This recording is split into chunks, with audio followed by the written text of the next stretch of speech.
The bottle slipped from my hand and hit the carpet with a thud. Didn't break, of course not. Things only shatter when you're not already broken inside. It was Christmas Eve. I'd spent 6 hours on the road to surprise her. Packed the trunk with gifts. Brought her favorite wine. Hell, I even practiced tolerating her cousin's vegan stuffing in the car mirror. But the house was empty. No lights on except the one flickering in the den. No music, no candles. Not even the fake pine-scented spray she always went overboard with. I stood in the doorway like a stray dog, snow still clinging to my coat, wondering if I'd somehow walked into someone else's life. And then I saw him. Her grandfather, Harold, sunk into his usual seat by the fireplace like time forgot him. Same cardigan, same glass of Glenlivet, same expression he wore at our wedding, somewhere between amusement and pity. The fire crackled, warming the room with a comfort that felt like mockery. He didn't even look up, just turned a page in his newspaper and muttered, "You're late. She's not here." That's when my phone buzzed. I almost didn't look. Part of me already knew, but I opened it anyway, because I'm a glutton for punishment. One message, no punctuation, no shame. Hey, took a spontaneous trip with Brian. Just needed time away. Used the savings account. Hope that's okay. Brian. Her ex. The one she swore she blocked. The one she ran into once at the grocery store. Totally random. You're being paranoid. The one whose name used to live in the back of her mouth like a swallowed pill. I didn't say a word. I didn't breathe. Across the room, Harold raised his glass. They'll pay it back. Sooner than they think. I still hadn't moved. My body felt like concrete poured over rebar. My brain was racing, trying to catch up to my heart, which had already flatlined. He finally looked at me then. And in that moment, I didn't see an old man. I saw something colder. Sharper. Like a knife had put on a cardigan and grown wise. "Come sit," he said. "I'll pour you one." I moved, but it wasn't me who walked across that room. It was the version of me that used to believe in forgiveness. That one hadn't yet accepted the war that just started. The chair creaked as I sat. He handed me the glass. My hand shook. "Tell me what happened," I said finally. "You got robbed," he said simply. "But not for the first time. This time, though, you're not alone." That line hit harder than the message. I looked at him, really looked, and something in his eyes said this wasn't the first betrayal he'd seen. Not even the 10th. And if you're still listening to this, you probably know how this kind of pain goes. Or maybe you're just curious how deep betrayal can cut when it wears a smile and signs your Christmas card with a heart emoji. Either way, it helps us more than you know if you tap that subscribe button. Really, over 90% of people listening right now aren't subscribed, and that makes it harder for us to keep telling these stories. It motivates the whole team when you do. So thank you. Now back to that night. The wine sat untouched on the counter. The snow kept falling. I finally asked him the question clawing through my ribs. "You knew, didn't you?" He didn't answer right away. Just leaned forward, set his glass down, and opened the drawer next to his chair. Pulled out something thick. Paper. Yellowed at the edges. You ever wonder why she insisted you put everything in her name? Why she didn't want you to set up the house fund under both of you? He tossed the folder onto the coffee table. It landed with a soft thump, like a quiet accusation. "She didn't own this house," he said. "Her daddy never finished the paperwork. And I never gave up my stake." I stared at the folder. He sat back again. "You've been good to her. Better than she deserved, frankly. I saw you fix the furnace, repaint the porch, pay off her student loans. You even drove her dog to the vet at 2 a.m. He paused. "She thought you were an investment. Turns out, you were the one investing. Time, money, dignity. And now she's trying to cash out." I clenched my jaw. My hand still held the glass, untouched. He reached over, pulled out a second envelope. This one was smaller, newer. His thumb ran along the flap, slow and deliberate. I've been watching her play this game for years. Always a new angle. Always someone else footing the bill. I let her think she was clever. Let her think old grandpa was just a relic with a pension. He looked me in the eye. "She's about to find out I'm the one who wrote the rules." I didn't speak. I didn't need to. Because something inside me had already turned to ice. Not rage. Not sorrow. Just precision. Christmas wasn't over. Not yet. And by the time it ended, she'd wish it had never come. I don't remember sitting there for that long. The hours blurred together, firelight flickering, wind clawing at the windows, and Harold, my wife's 80-something grandfather, sipping his scotch like nothing had just detonated in my chest. I thought he'd eventually ask how I was doing. Maybe offer some clumsy apology on her behalf. Instead, he did something worse. He told me stories. Not warm, nostalgic ones. Not the type you hear from grandparents trying to fight off loneliness. These were sharp, surgical, measured like he'd rehearsed every syllable. You know the bakery down on Marsh Street? He said. Used to be mine. Bought it in '72. Sold it to a young couple who thought scones would save the world. They were wrong, but they paid cash. I just nodded. I hadn't touched my drink. The duplex by the post office, also mine once. And the 3 lots behind the library. All gone now. But I kept 3. Quietly. I frowned. You mean rentals? No, he said, tipping his glass toward the living room wall. I mean this. This house. One out on Chandler Hill. In a cabin nobody talks about. They're still in my name, at least halfway. Your wife's daddy always thought he was smarter than the paper trail. He wasn't. I leaned forward, elbows on knees. Why are you telling me this? He took his time answering. Inhaled slowly, like he could taste the moment. Because this place matters to you, he said. And you matter to me. More than she does, at this point. I let that sink in. I don't think I'd ever heard it, any variation of it, from any of her family. Not in 5 years of birthdays, barbecues, or long rides home after another argument she swore was just me overreacting. And the savings? I finally asked. The account she emptied? He didn't flinch. I saw it. Every month. Like clockwork. Auto deposits. You even rounded up the cents, like a man who thinks about the future. I blinked. How would you even know that? Because I set it up. 5 years ago. Your name on the deposit side. Hers? Never added. She just had access. My brain struggled to catch up. You set up our account? No. I set up yours. She just assumed. He stood, slow but steady, and walked back to the drawer beneath the bookshelf. Pulled out an envelope. Not the yellowed kind from earlier, but fresh. Thick. Legal-sized. He handed it to me like it weighed nothing. But it did weigh something. Everything. Go ahead, he said. I opened it. Inside, 2 documents. The first, a notarized letter confirming dual ownership of the property with a revocation clause, effective immediately upon breach of marital trust. The second, my name as primary custodian of the associated marital asset account, with a provision, transfer authority subject to fiduciary review by H.M. Caldwell. Harold, why would you do this? I asked. He sat back down, slower this time, and stared into the fire. Because I've seen her type. I raised her father. Watched him marry a woman with teeth hidden behind a wedding smile. And I watched that woman turn their daughter into a mirror. So when you came along, fixing faucets, remembering birthdays, writing thank you notes after Sunday dinners. He shrugged. I figured you'd need a parachute someday. I couldn't speak. You think I didn't hear how she talked to you at Thanksgiving? He went on. You think I didn't see her switch the dinner seating so she wouldn't have to sit next to you? Or the way she called you boring in front of her cousin, like you were just furniture with a paycheck? I sat back hard. The leather armchair groaned beneath me. My throat burned, but I hadn't drunk a drop. He refilled his scotch. Didn't offer more for me. Men like you, he said, get discarded. Quietly. Women like her don't throw fits. They just slide into other people's beds while smiling at the waiter. And when they leave, they pack nothing. Because they've already taken everything. The fire cracked. Somewhere down the block, wind pushed at a trash bin. The whole world felt like it was tilting. But now, he added, you get to decide what gets taken next. I looked down at the papers. My name, clean and bold, stamped across both pages like I'd finally arrived at a destination I didn't know I'd been heading toward. Why now? I asked. Why tonight? Harold swirled his drink. Because no one remembers a peaceful Christmas. They remember the year everything changed. And in that moment, I knew I wasn't just the husband anymore. I was the reckoning. It was like reading a blueprint for a house I thought I owned, only to realize I was just a long-term guest. The co-ownership clause was dated 10 years before I ever met her. Typed on old-stock legal paper, crisp but slightly faded, like it had been preserved for just this moment. At the bottom, 2 signatures, Harold's and her father's. But not hers. Nowhere on that document was her name. Not even as a beneficiary. Just a clause buried halfway down the page. Ownership may be revoked unilaterally by Harold M. Caldwell, without notice, under conditions of fraud, abandonment, or malfeasance. I read that part twice. Then again, and again. Each time, the meaning burned hotter. She had no idea. All this time, she'd been peacocking around our shared life like she owned the crown jewels. Smirking when she suggested upgrades to the kitchen like I should be grateful for her vision.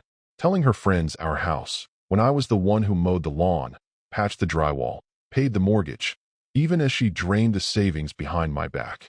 Turns out, she didn't own a square inch of it. Harold must have seen the realization crash over my face because he leaned back, satisfied. The kind of satisfaction that doesn't come from cruelty, but from justice that's been marinating for decades. She never asked how the house was financed, he said, almost casually. Just assumed it landed in her lap like everything else. Never occurred to her that I left the door unlocked on purpose, just to see who'd rob it. I swallowed the lump in my throat. And the bank? I asked. He chuckled. That account. She thought it was hers to use. But it's tied to my family trust. You think I'd let her touch real assets with that entitlement complex? He picked up the phone. An actual rotary one, green, chipped, probably older than both of us. The kind that makes a real sound when you dial, like each number is pulling a trigger. He spun the dial slowly.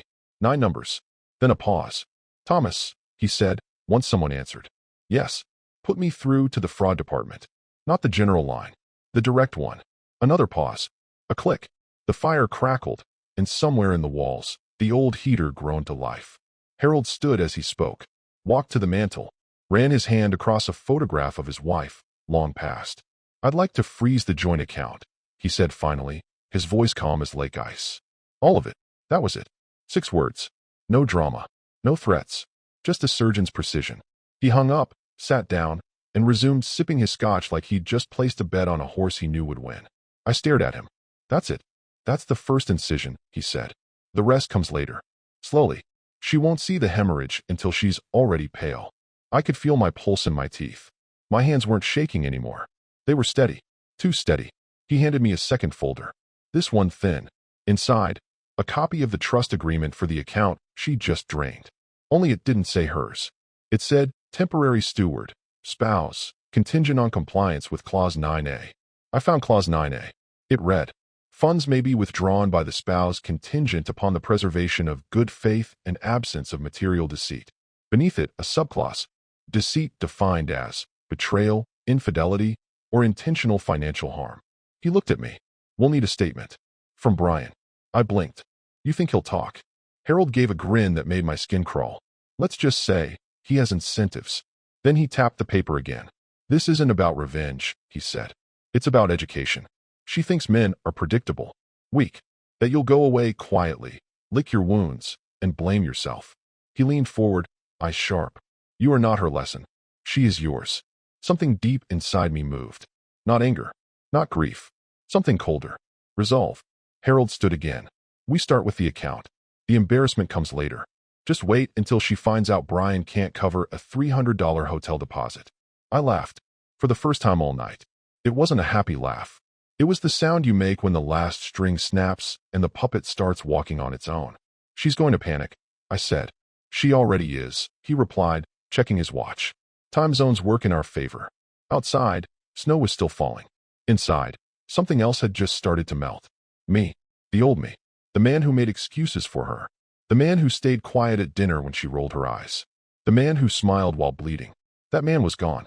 All that was left now was a man with the deed and a trigger already pulled. The morning sun slipped through the blinds like it didn't know what happened the night before, as if it hadn't watched me become something colder, something precise. Harold was already up. He'd made coffee, but the old man was too traditional for sugar, just black and bitter, like the rest of the day was about to be.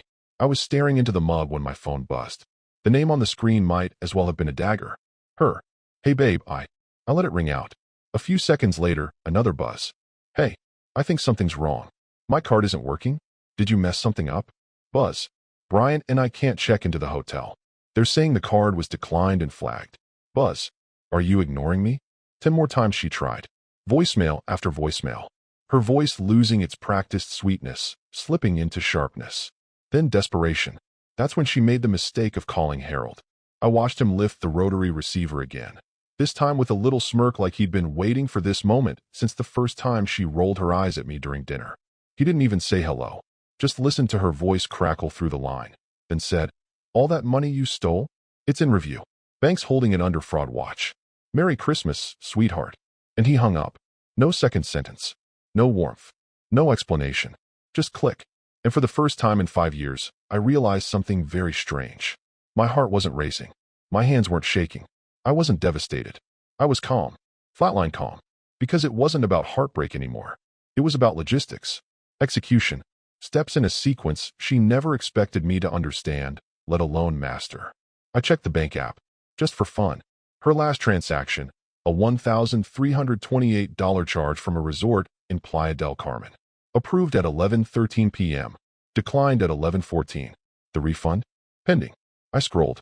There were spa bookings, dinner reservations, even a $600 romantic beachfront add-on that made me scoff out loud. Not romantic enough to survive without Wi-Fi and a credit line, apparently. Because 10 minutes later, she texted again. Brian's freaking out. We don't have cash. He's trying to call his ex to Venmo something. This is so humiliating. Humiliating? That was her first use of that word in years. When I was the one getting left out of family photos, it wasn't humiliating. When I picked up the check for her cousin's bachelorette party after she forgot her wallet, that wasn't humiliating. When she compared me to Brian, tall, impulsive, unemployed Brian, because I didn't know how to have fun, I was supposed to take it as constructive feedback. Now she was stranded. No card. No cash. No backup plan. Harold sat across from me, flipping through a binder I hadn't noticed before. It was filled with bank records, clipped statements, even printed screenshots of her messages. Ones I'd never seen, but he had somehow archived. This is petty, I said. Correct, he replied. And earned. He slid one of the pages across the table.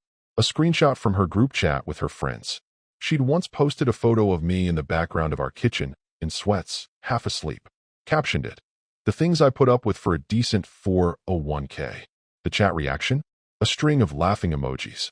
I set the page down carefully. Felt nothing. She'll come home, I said quietly. Oh, she'll come crawling, he replied. And that's when we hand her the second gift. Buzz. New message. They kicked us out. We're at some awful airport hotel. This is insane. I texted back, just one sentence. Might want to ask Brian how good he is at applying for lines of credit. Hope he's got a job this month. 3 dots. Then nothing. She didn't text again after that. I sat back and let the silence stretch. Harold was already halfway through his second cup of coffee. She ever tell you what she did to her first fiancé? He asked suddenly. I blinked. What? He grinned. Ran off with his best friend 2 months before the wedding. Said she was finding herself. The friend was married with a baby on the way. You weren't the first security blanket she tried to light on fire. I shook my head, laughing darkly. Did her dad know? Of course, Harold said. He just didn't care. As long as the family name stayed clean, he'd bleach any stain. I leaned back in the chair. But what happens now? I asked. Harold looked at me like the answer was obvious. Now, he said. Now we keep peeling the onion. 1 layer at a time. And make sure the smell sticks. Outside, the snow had stopped. But inside, the frost was just beginning. Her first move was textbook damage control. Late Christmas morning, after hours of radio silence from both me and Harold, she finally posted a photo, filtered to death, of her and Brian on some tropical beach. They were framed like they were starring in their own rom-com. Her in oversized sunglasses, hair tousled just enough to suggest spontaneity. Him shirtless, grinning like an unpaid actor pretending he hadn't just been kicked out of a hotel lobby for holding up a canceled card. The caption? Healing is messy, but necessary water wave, broken heart sparkles. I nearly choked on my coffee. Harold didn't say anything at first. He was leafing through his paper, pretending not to care. But then he lowered it just enough to glance at me. She really posted that? I held up my phone, screen facing him. He squinted. Brian looks constipated. We both laughed. Then the real entertainment began. Within 10 minutes, the comments started rolling in. At first, it was her usual crowd of curated enablers. Stay strong, Queen Two Hearts. You deserve peace. So proud of you for choosing you. But then a name popped up in the thread that froze the flow like a dam slamming shut. Walter B. Haynes. Harold saw it before I did. His eyebrows lifted. I'll be damned. Walt finally got on Instagram. Who's that? Retired circuit judge. Been friends with me since Nixon was in office. Used to handle marital asset disputes. Real subtle guy. The comment was short. Brutal. Messy. You robbed your husband at Christmas. That was it. Just that. Under it. Within minutes. Dozens of likes. Then shocked emojis. Then replies. Wait, what? Is this true? Robbed him how? Screenshots of her beach photo started circulating outside her followers. People began resharing it with their own commentary. One account captioned it, manifesting a relationship like this, where you leave your man on Christmas and take his savings to Mexico with your ex smiling face with heart sparkles. Someone else stitched together an old post of hers, where she bragged about building a life together with me and contrasted it with the beach shot. Caption: building a life equals draining his account and running off with Brian? The internet's memory is a graveyard with open caskets. By the afternoon, Brian had vanished from her feed. His tag removed. All their photos together gone like a political scandal scrubbed clean. Then the beach photo disappeared. She re-uploaded it. Same image, new caption. Taking space. Comments off for mental health. But it was already too late. Screenshots had made it to Facebook, Reddit, even a private group her mom's church friends were in. And somehow, no one could prove who. Someone sent a cropped version of the original post to her company's Slack channel. No context. Just the image, the caption, and the comment from the retired judge. Harold looked at me as we scrolled through the damage. I wonder if she's figured it out yet, he said. What's that? That silence can be louder than shouting. Especially online. The silence wasn't just virtual.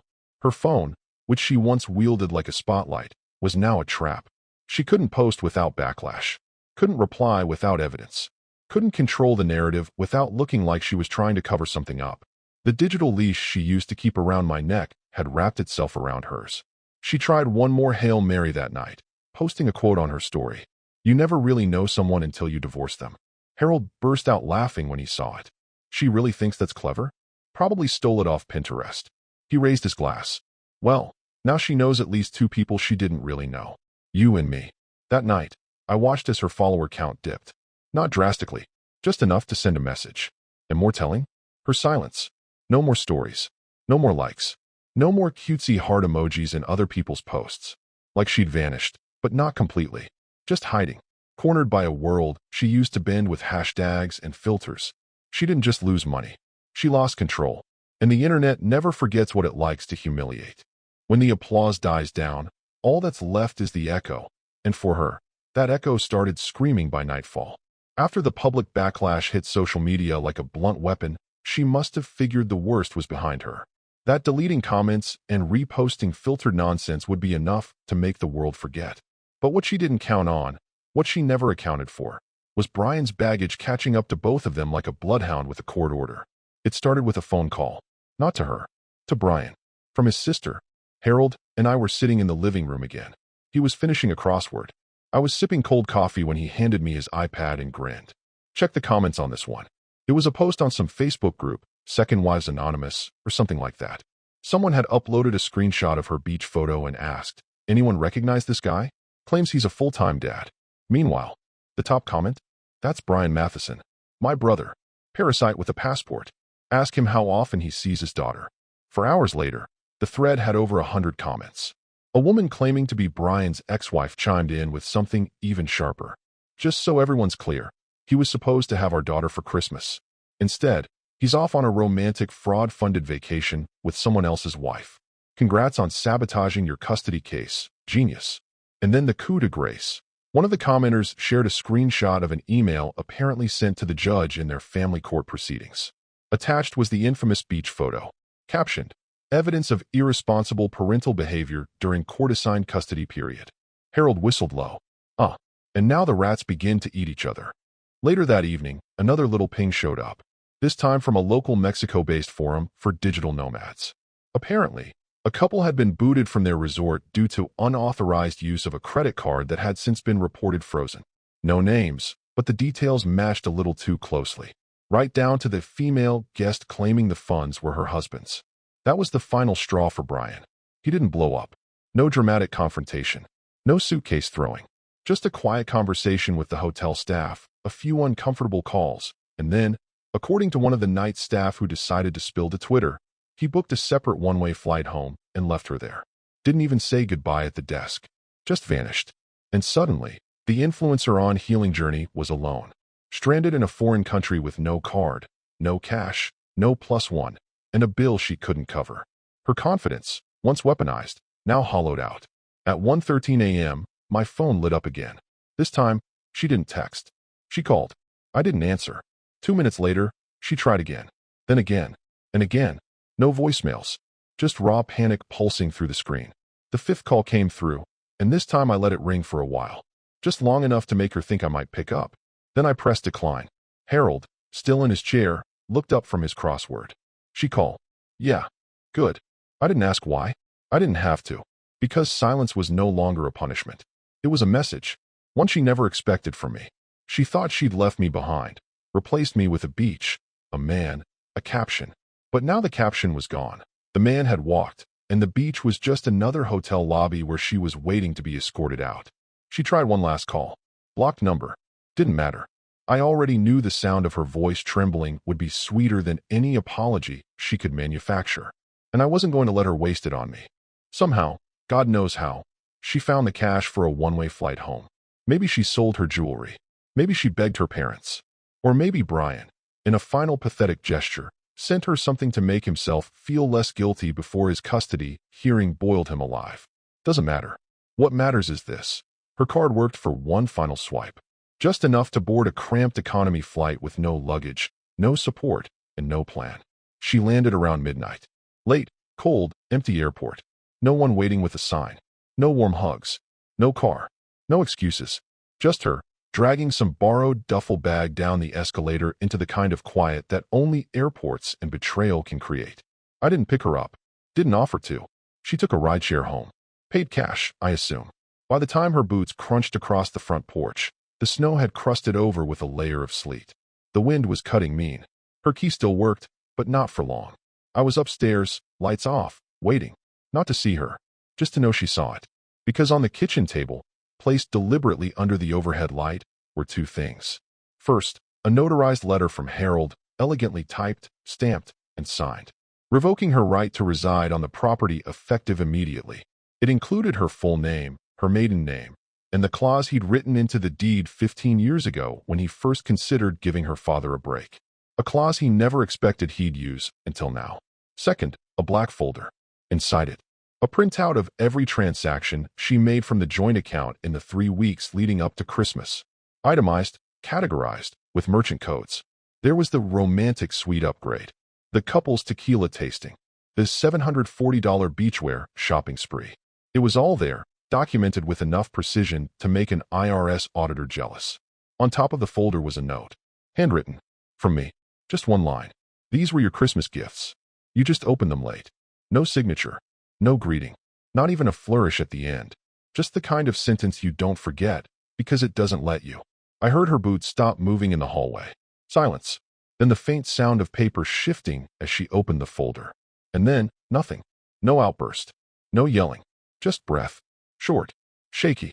She walked through the house like a ghost, maybe hoping to find something that still felt like home. But everything was sterile now. I'd removed the photos. The throw blanket she loved. Even her stupid little mug with wifey in gold cursive had vanished from the shelf. The only warmth left in that house was the echo of what used to be, and even that was evaporating. She walked upstairs. The master bedroom was locked. She tried the guest room. Unmade. Mattress bare. She opened the bathroom cabinet. Empty. Her drawer in the vanity? Removed. I'd left her just enough to think she could crawl back. Just enough to realize she wouldn't. She came back downstairs. The kitchen lights still on. Folder still open. She picked up her phone. I know because the screen lit up through the window. A call, probably to me. Or maybe her mom. Maybe Brian, in one final pathetic reach for familiarity. But no one answered. Not anymore. Her comfort was gone. Her plan B had fled. Her safety net had been replaced with a floor of glass. I watched through the crack in the blinds as she sat on the couch. Alone. Motionless. Shoulders hunched, like she was bracing for some kind of impact that had already happened 3 days ago. And still, no tears. Not because she was strong. Because she still couldn't believe the story had flipped. She wasn't the protagonist anymore. She was just edited out. She didn't sleep that night. She sat on the edge of the couch until the sky shifted from black to ash gray, clutching her phone like a lifeline that no longer had signal. I didn't come downstairs. Didn't need to. Every second she sat there was part of the sentence she wrote for herself. Silent. Cold. Exiled in the very house she once decorated with live, laugh, love, signs, and weaponized smiles. By morning, she snapped, grabbed her bag, stormed out without a word, slammed the door hard enough to shake the wreath off its hook. I didn't follow. Just listened. Watched through the front window as she stood on the porch like she expected the weather to feel sorry for her. It didn't. She punched in her parents' address into her phone and walked. On foot. In the snow. Half a mile to their suburban palace where she always went when she needed to be coddled. When she wanted to reframe herself as the victim. when she wanted to spin a new version of events with herself as the misunderstood, underappreciated martyr. But this time, that door didn't open with sympathy. It opened with fire. She barely made it through the first sob when her father stepped into the foyer and didn't even let her finish her opening line. "You stole," he said. "No build-up. No hug. From your husband. And your own grandfather." Her mouth opened. Nothing came out. "You embarrassed this family," he continued, voice sharp like the creases in his pressed shirt. "Do you have any idea who your grandfather is to this community? What it means when his name shows up in a court filing against his own granddaughter for theft?" She tried again. "I just needed." "You needed Brian?" he roared. She winced. That name stung now. She'd spent years defending it, romanticizing it. "Brian makes me feel alive. Brian listens to me. Brian doesn't expect me to be someone I'm not." But Brian had gone radio silent the moment her credit stopped working. Just a ghost with abs and no custody rights. Her mother stepped into view then. Pale. Quiet. She didn't speak right away. Just stared at her daughter like she was some tragic headline come to life. "Finally, you had everything. A good man. A home. Stability. And you threw it away for what? Instagram photos and some barefoot burnout with a minor criminal record." The mother didn't raise her voice. That made it worse. Disappointment always hurts more when it whispers.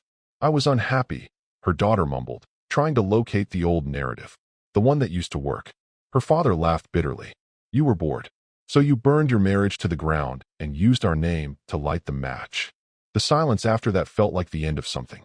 She turned, furious now, back into the cold, slammed the door behind her. No car. Harold had revoked access.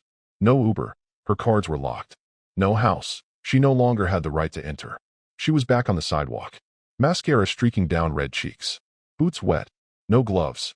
Just rage and regret and a phone with no one left to call. She tried Harold again. Blocked. She stood on the corner for 10 minutes before she realized what I had already known. There was no one left.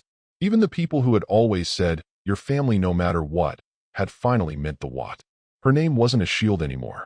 It was a stain. And it was permanent. She made it as far as the public library. That was the only building left where she could go without getting turned away. She sat there most of the day in a corner chair, huddled in her coat, refreshing social media like it owed her a different ending. But all she got was the same recycled shame.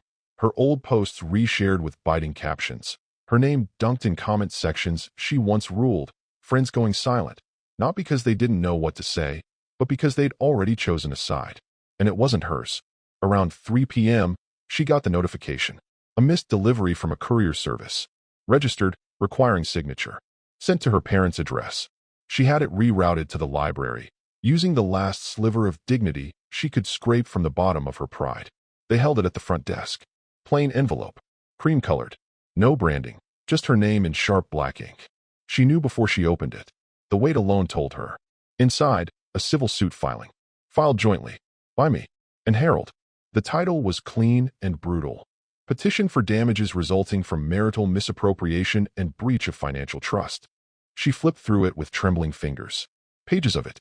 Cold, factual, unemotional. Then came the spreadsheet. Every dollar she'd spent. Every timestamp. Every merchant code. Every note.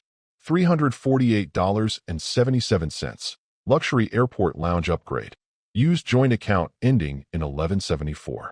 $2,612.09. Hotel Riviera Maya. Billed as surprise getaway. Purchased 5 days after girls' weekend lie. $118.35. Spa. Couples sea salt wrap. Cross-reference. Location matches timestamped photos on public Instagram post. $7,110.83. Total unauthorized withdrawals. Then a second document. Witness statement. Brian Matheson. Typed. Signed. A mess of cowardice, thinly veiled regret, and attempts to pass blame without fully owning it. But damning all the same. I was under the impression that she and her husband were separated. She told me the funds were from her personal savings. At no point was I made aware that the trip was funded through marital assets not agreed upon by both parties. And the last line. I confirmed that the expenditures listed in Exhibit B were accurate to the best of my knowledge and were associated with my travel with her name during the specified dates. She stopped breathing halfway through. The collapse wasn't sudden, it was slow. The kind of descent that feels like sinking underwater in thick syrup. Panic, then realization, then a bone-deep freeze as her mind finally connected the dots. Not just what had been done, but that everyone had already seen it coming and still let it happen. She tried to call Harold. The line didn't ring. Blocked. Not just ignored. Not just screened. Blocked. That's when she started shaking. Not the kind of trembling from cold or fear, but from the total collapse of narrative. The total erasure of control. She wasn't the misunderstood woman anymore. She wasn't taking time to heal. She was the defendant. Her grandfather, the man she used to kiss on the cheek at family dinners and roll her eyes at in private, had co-signed her financial obituary. She sat there for another hour in that stiff library chair. Still, numb. The librarian approached once. "Ma'am, are you okay?" She nodded. Lied. She was holding the letter like it might apologize. But it didn't. It just sat there. Heavy. Final. Outside, the world moved on. Inside, her story had stopped writing itself. She had just started to believe the worst was behind her. Maybe she thought the silence meant mercy. That we'd tire of the paperwork. That Harold would cave. That I'd show up with that familiar weak apology in hand. "Let's talk. Maybe we can fix this." She probably imagined the legal documents would disappear if she ignored them long enough, like unopened bills or guilt-tripped texts. But time doesn't forgive. It schedules. And at precisely 7:14 p.m. on Christmas night, there was a knock at her parents' door. Not a gentle tap. Not a neighbor with cookies knock. It was the kind that carries paperwork and purpose. Uniformed. Badged. A sheriff's deputy, gloves on, clipboard ready. She opened the door barefoot, wearing one of her old college sweatshirts and a look she hadn't worn since high school detention, defiance trying to mask dread. Full legal name? Her voice caught. Yeah? You've been served." He handed over the folder. Polite. No drama. Just duty.